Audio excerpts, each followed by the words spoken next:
lovely web chats that we do. I'm filling in for Will Francis, who's actually at the doctor's today, unfortunately, but fortunately for me, it means I get to have a little natter with our lovely guest we've got in. If you haven't seen one of our web chats before, then where have you been? The rules are you send in your questions via MySpace, Twitter, Facebook or AIM, and I'll do my best to get our guest to answer them. So who's the guest? It is one half of We Are Scientists, Keith. Hello. How are you doing? I'm good, how are you doing? Good, I'm just celebrating Yay. my identity right now. Brilliant. See? Before we actually get to the questions that have been sent in all week, I've got a couple of my own. Firstly, right. We probably should have gotten this I out know, of the way I'm beforehand. sorry, I know. But where is your lovely other half? Well, Chris is here, but frankly, he's unwell. Oh. He just saw James Cameron's Avatar for the first time, was positively shocked by the technology. He seems outright catatonic, so I've tucked him safely in. That expression on his face is not one of delight. Hopefully, maybe we can resuscitate him at some point. Still looking fit though. That's fine. Still a one for the ladies.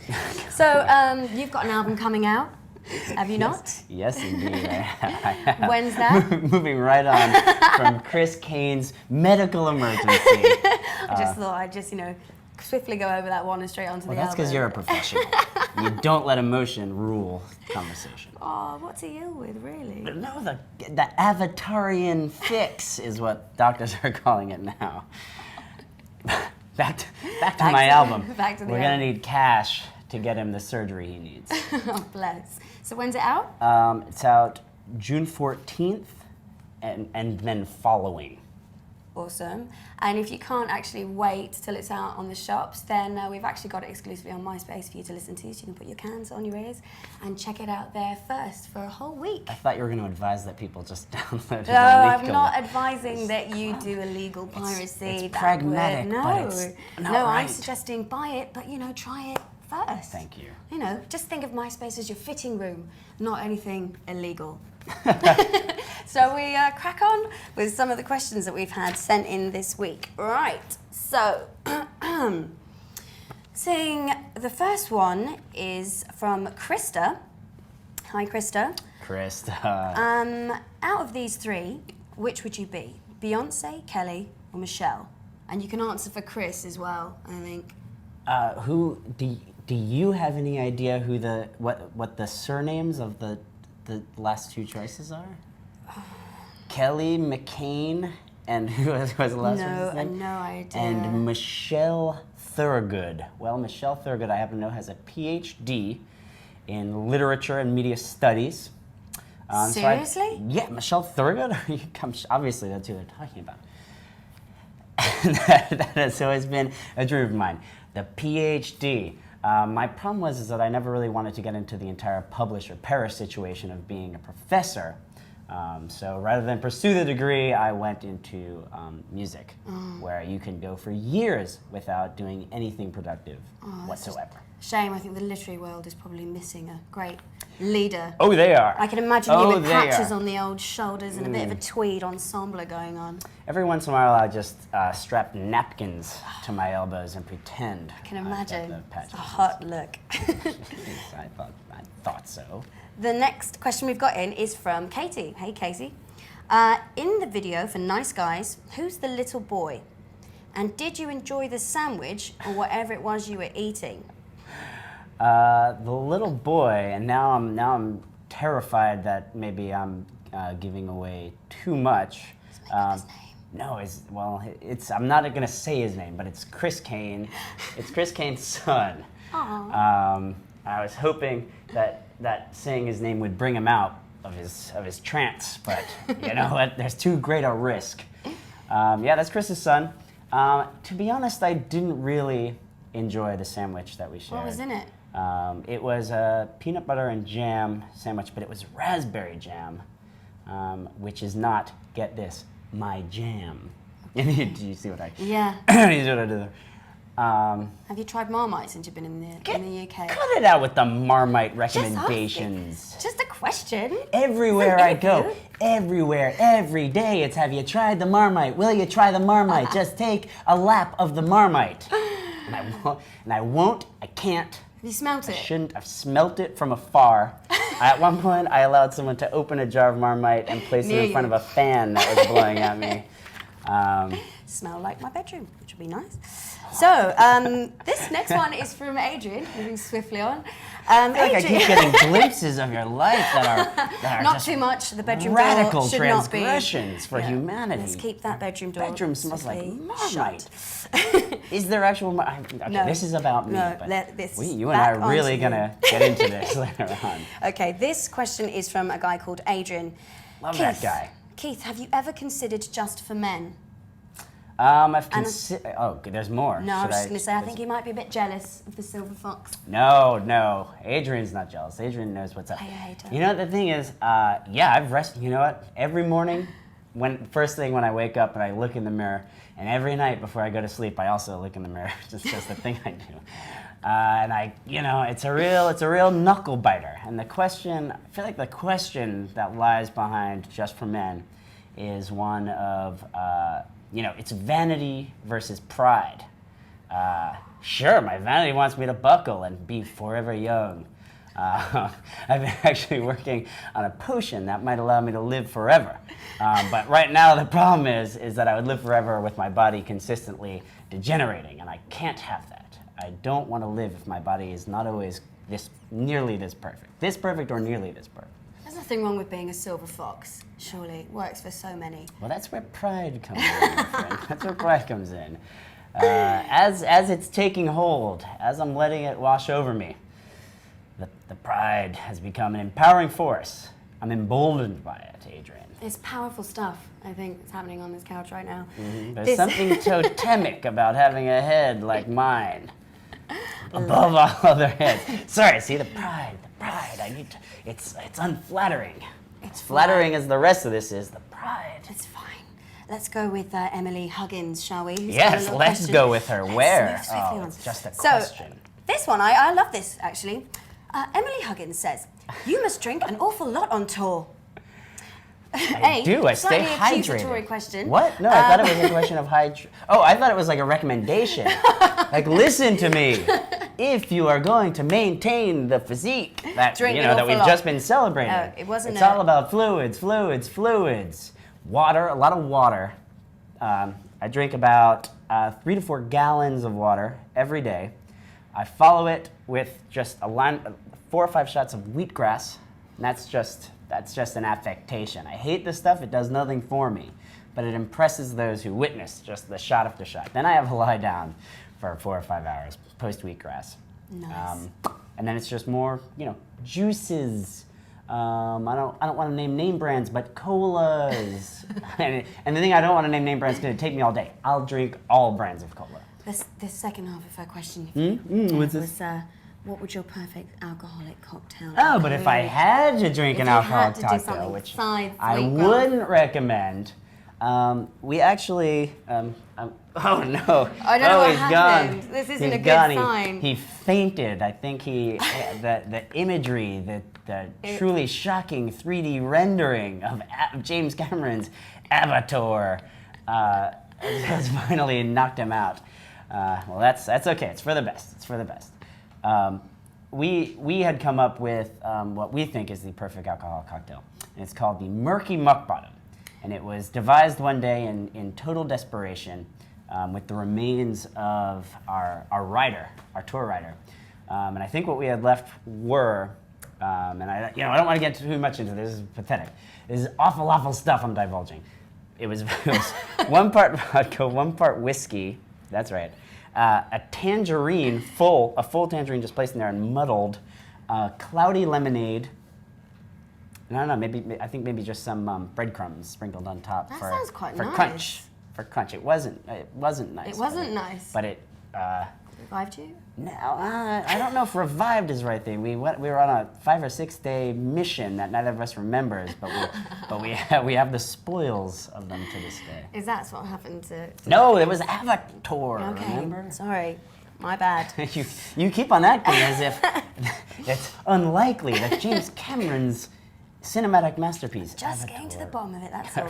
We'll wrap up the Avatar conversation. Right, I've got a question from another Adrian. Popular name for MySpace users, it would seem. Did you watch/enjoy the series finale of Lost?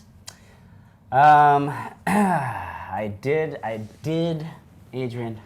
I did watch the series finale of Lost. Whether or not I enjoyed it, well, I keep on trying to talk myself into having enjoyed it. I know I didn't.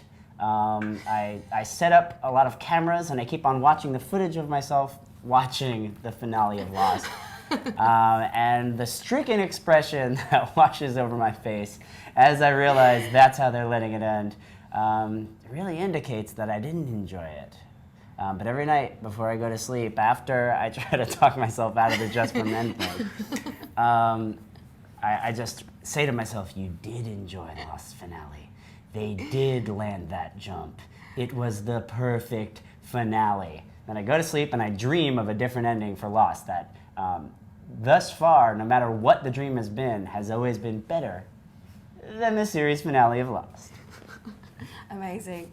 So if you've just joined us, we're having a live MySpace chat, and we're with one half of We Are Scientists, Keith. You've still got some time to get some questions in, and do that via Facebook, MySpace, Twitter, and AIM. We've also got some giveaways to give out to the best questions, which I'm going to let Keith decide which ones those are. Giveaways are signed albums and posters, and I think we've got some badges. We can't give those away. We've got to give them away. Those are far too valuable. We have. This is outrageous. Nobody cleared this with me. So get typing and get sending your questions in so that I can grill Keith a little bit more. So back to the ones we've had in earlier. You might have to explain this question because I don't know what the person Peasy is on about. Peasy. But I'll get on with it. Does it annoy you, perhaps even perturb you somewhat, that the recent movie Hot Tub Time Machine was clearly based on this time machine from your reviews section, and yet you have no visible or implicit credit given to the end credits? Peasy. Well, first of all, Peasy, I feel like we're working backwards in time. I feel like, what was the first question? Does it anger me? Does it anger you? Does it perturb you somewhat? See, I feel That's like, what Peasy said. Yes!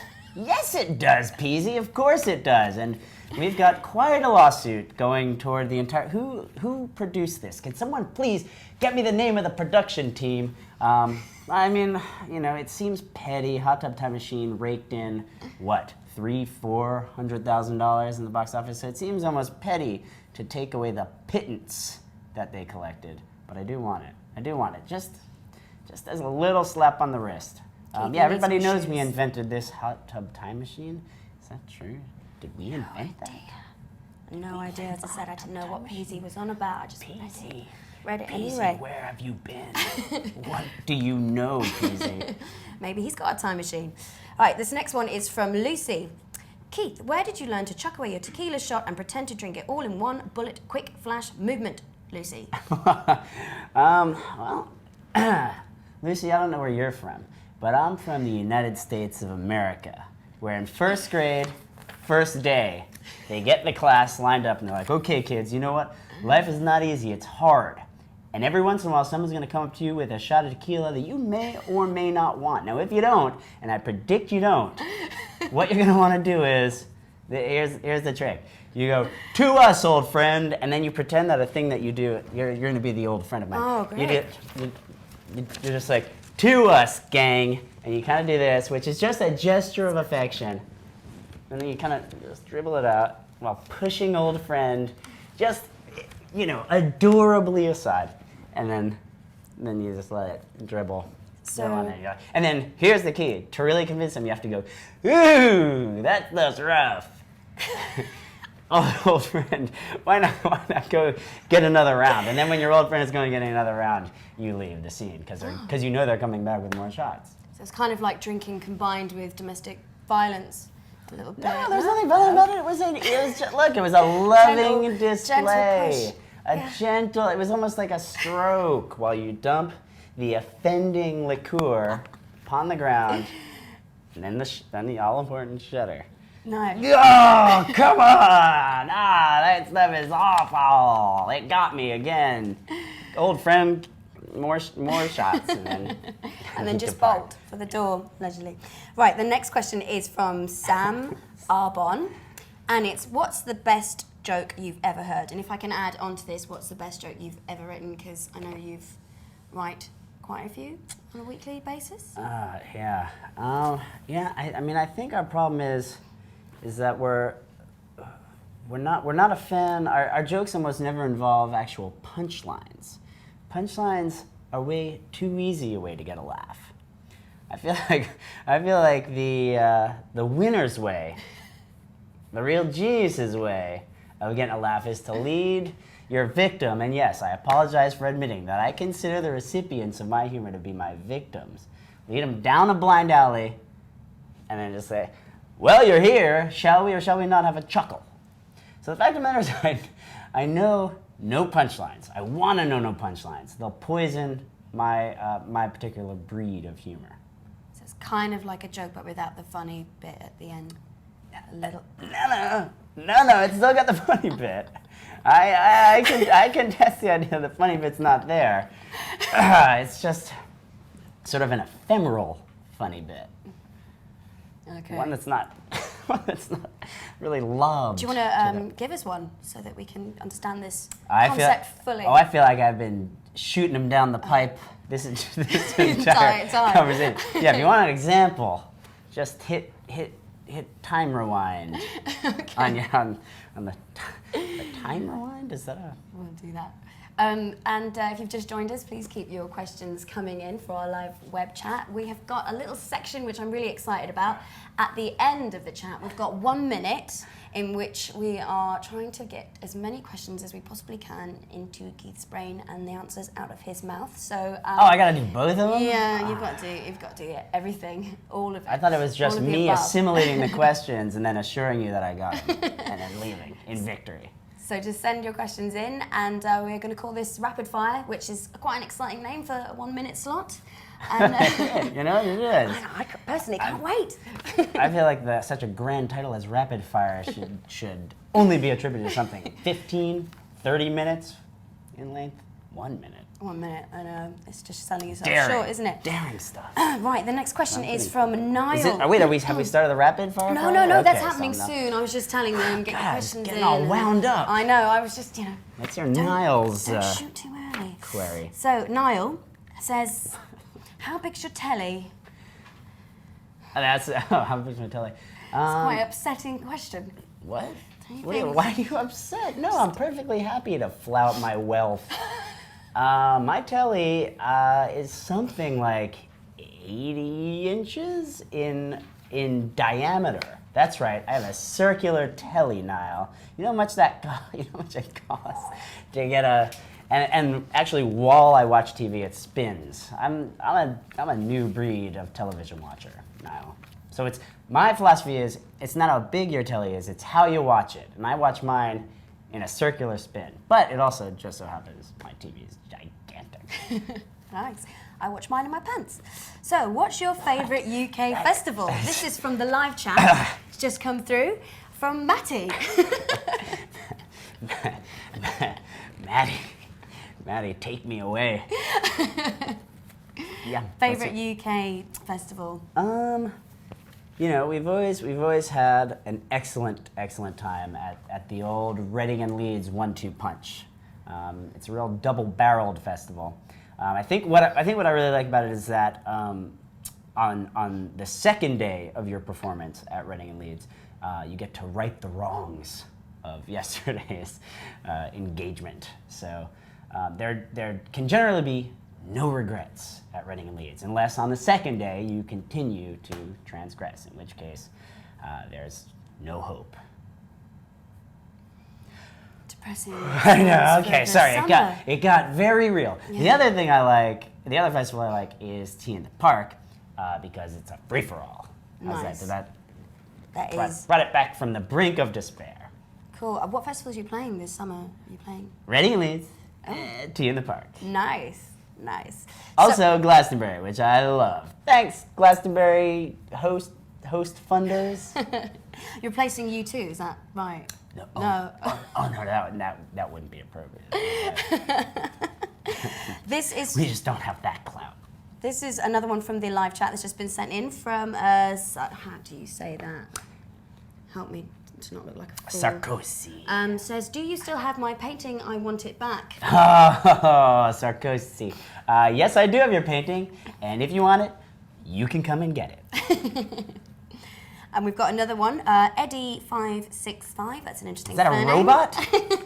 I really, really hope so. Will you play a gig in my garage? I'll pay you in chapstick and... And I believe that's bologna. Bologna. Bologna and chapstick.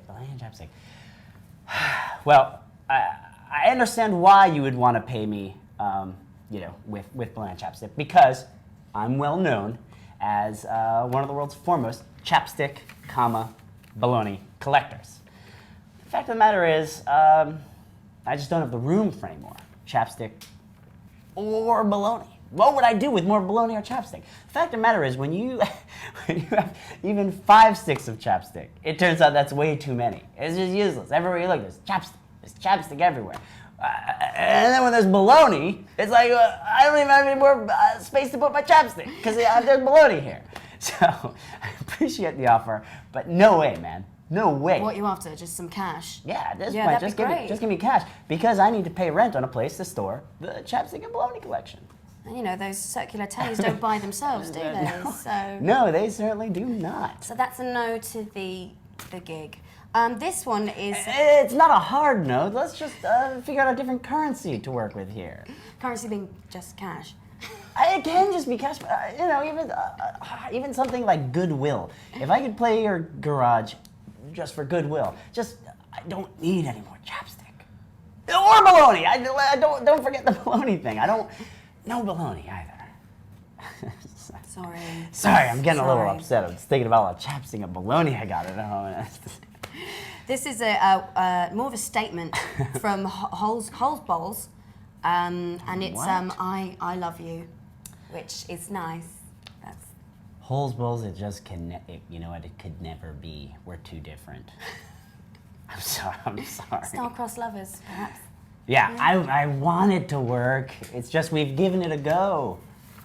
A couple of goes. And it wasn't really there. Mostly for you. You're the one who's always like, this isn't working, I need space. I just can't get drawn back into this. I'm sorry. Sounds like a tragedy. Right, back onto the festivals front. Okay. Sally Jane, hi Sally, Hi, says, Sally. what is the one essential item that you take with you when you play festivals? And I'm going to extend this to go to festivals as well, just in case you do it off time as well as the cash. Okay. Yeah, because the answer is very different. When we play the festival, I need the guitar. When I go to festivals, I also actually do tend to bring a guitar, and I'll stand in front of the stage while people are playing, and I'll just mime whatever they're playing, and I'll look directly into their eyes, and I'll be like, yeah, no, I got it too. Not a big deal, the thing you're doing right now, because... Yeah, well, looking back at the person I'm eyeballing whoever's doing it, and here's where my game really steps up. Then I'll halfway through their performance, I turn around and I'm just looking at the audience. I'm like, come on, they're nothing.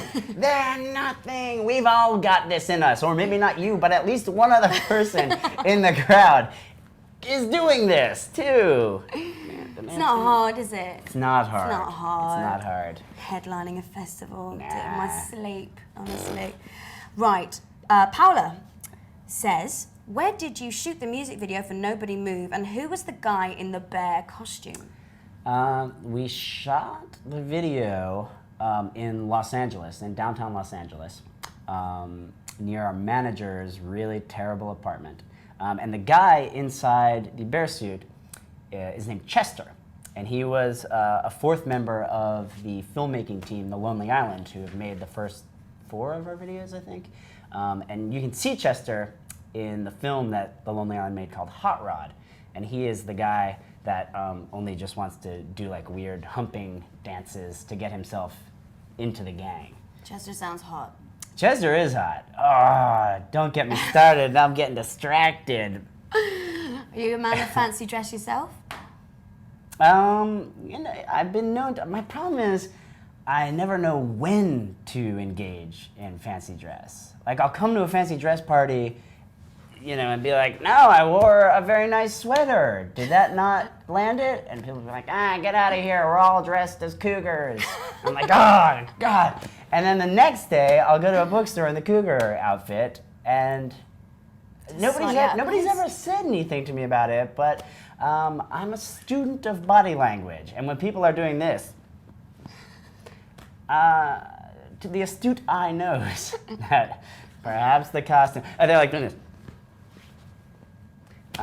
The costume was inappropriate again. I think inappropriate fancy dress is probably the best use of fancy dress. I'd rather see you in the cougar outfit at the bookstore. I mean, at this point, I'm just desperate to use fancy dress to be part of any crew of people that will have me. Because right now, I'm ostracizing myself at all turns with the dress. Fancy or no. This is kind of on a similar vein about animals. I'm sorry, give me a minute. Talk about the animals. Sorry, this is from Cynthia. Yeah. If you were attacked by a giant python and had superhuman powers, what would you do and what would that power be? It's quite a complex question, it's multifaceted. Okay, so. I'm a python attacking. Well, okay. Answer to the first part. What would I do? Is that what it was? Yeah. What would I do? What I'd use the superpower. Aces. Now, here's the real meat of the question. What is my superpower? And it's the ability to project a scent from my body that attracts giant pythons. So I guess it would probably, I mean, now I'm just trying to think of how it applies. I guess it would be maybe a gel, like a stinky gel that I could shoot or rub on a tree. And then when the python is engaged in the tree, then I make a break for it. I mean, I guess the key here is just making sure it's not... Get it on yourself, on your person. Yeah, I mean... It's like Spidey web, but... Yeah, but that's the thing. I mean, I guess now I'm wondering, like, was there ever an example where Spider-Man shot his web and it backfired and, like, got all over him? I don't think there's been an illustrated example of Spider-Man ever shooting web upon himself. So I'm gonna go stinky, python attracting goo. That you try not to shoot on your own person. Well, I mean, obviously I'm trying not to shoot on my person. What would the point of that superpower be? If I was trying to shoot it on my person. I don't know, maybe you're not very good with your superpower. Maybe it's the first time you've used it. Yeah, maybe well, we're a bit too prompt with it. To be fair, we're walking each other through this, so I apologize. Exactly. But yeah, the idea is that you would not shoot the python pheromone, the pheromonic goo, on yourself. This next question is, what's the best excuse to use when I phone into work sick tomorrow? This could have been from Will Francis, but it's not. It's from Jord. And any ideas? Wait, so the question is like, what tomorrow will be the good excuse? Well, you know what? I don't know what tomorrow will bring. It seems like is the excuse the tube wasn't working, and I tell you that now, and then tomorrow you call the bus and you're like, no, sorry, couldn't catch the subway. And the bus is like, oh, did you not read the news? Today was like the world's most perfect public transportation. Likely. Yeah, well, I don't know if it's likely. I just don't know. And I don't want to walk you into a trap. Do you not have any transferable excuses that work in any situation? Yeah, I mean... Well, like, that's the thing. My go-to, look, on the day of, usually when I wake up, I'm like, my bedroom has been diagnosed a spider zone, and if you want me to try to get out of the spider zone, I don't know if our health insurance policy covers this. This is all on you. If I try to get out of the spider zone, and you as my boss are telling me that I must, then fine, I'll come to work. And that usually they'll back off, because it's really, I'll tell you what, when the people at Human Resources then are going through their insurance coverage. They're like, you know what? It doesn't say that we'll cover our employees if we advise them to go through a spider zone, but it doesn't say that it won't. So that's usually my go-to. But then what if I advise this now, and then tomorrow it's like, breaking news, all spiders dead. Then Gutted. that's not an excuse not to go to work. Absolutely gutted. That's no. Then you're busted, and it's my fault. Right. And also, you know what? Lying's wrong. Yeah, you heard that here first. It is. I mean, hopefully you didn't hear that here first, but if you did, man, you know, let it be a lesson you learn. This next question is from, how are we saying that? Ruari? You're on your own. Okay, You're on your own. Ruari. I'm gonna go with that. That's wrong. I know, sorry. How well did you do in science at school? You know, and I don't wanna toot my own horn here, but I did well at everything in school. Actually, I did well at everything except for PE, like physical education. I was the worst. I remember in 6th grade, I think I was the only boy that could not do a single pull-up. But back to the sciences, where I excelled, where my teachers their eyes would glow with awe, and I don't. Maybe you've never experienced that level of awe-strictness. Where the human eye doesn't just widen, it positively glows. You could read by the light of their awe. And that was actually a thing I would sometimes do to gloat. I would perform admirably in the sciences, whatever they were. And my teachers, I got used to the signs. First they would flush and they would bead sweat. And I would say, everybody turn off the lights. Their eyes would glow, and then I'd read aloud to the students from the science book by the glow of my physics teacher's eyes. What, was that the question? Right, no. How well did I do in the sciences? Yeah, something Great. along those lines. Did I think we great. might have gone off on a bit of a tangent. But it's fine. No, it was It's important fine. for them to. No, that was how well I did at science. Right, it's the moment/minute that we've all been waiting for. I'm excited. You're visibly excited. I don't know how high def these cameras are, but I'm excited at a cellular level. It's pretty right good. now. We have got the 1 minute of rapid fire questions where I am going to try and get through as many of these that you've sent in. Has somebody got a timer in the room? Okay, let me know when you're ready to go. Don't. From Johnny McKenney, what 3 things can you not live without? Oh, porridge, spoons, and like a porridge bowl. From Lucy, whom do you admire the most? Lucy. Not you, though. Different Lucy. Nice. From Jess, what is your favorite city? It's on Earth. It's Earthbound. It's an Earthbound city for sure. Where is it? Earth. Okay. This is from Amy. How would you spend a perfect day? I'd probably wake up. I'd go down the hall, ideally. See where it goes from there, At least make it down the hall. That's the fundament. Yeah. Sorry, keep on moving. From John Shanks, what swear word do you use the most? Shanks! Shank you!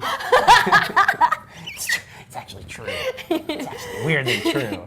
I think you knew that. From Adam, who would you like to play you in the movie of your life? Oh, did you guys get the Crypt Keeper here? That puppet, the Crypt Keeper from Tales from the Crypt? Google search it. Crypt Keeper. Are we done? We're done. Can I use my minute? I think you used your minute, and we only got through like 6 questions. What? I thought we got through like 40. Oh no, it was 6. It's Felt kind like of 40 pathetic. to me. I want to recount. But yeah, that's actually us wrapping up. That's what us wrapping up looks like. Yeah, it is. So that's all from us at MySpace. It's been Keith from We Are Scientists. I've been Bexley. Wait a minute. Hold on, sorry. This was never Chris all along. It's just his head. Severed head. Sorry about that. But you should stay tuned for more of our live web chats. We have got one with Sean Kingston coming up, and I think we'll be having Snoop Dogg in the house as well, possibly in the next couple of weeks. So that's pretty exciting stuff. Hopefully by then... I've got some questions for them. I'll tell you what. Do? Well, you could send them in using the usual social channels, and we'll get them asked to the appropriate people. So thank you very much for joining us. Thank you very much for making this pleasurable. See you soon. Thanks, Chris.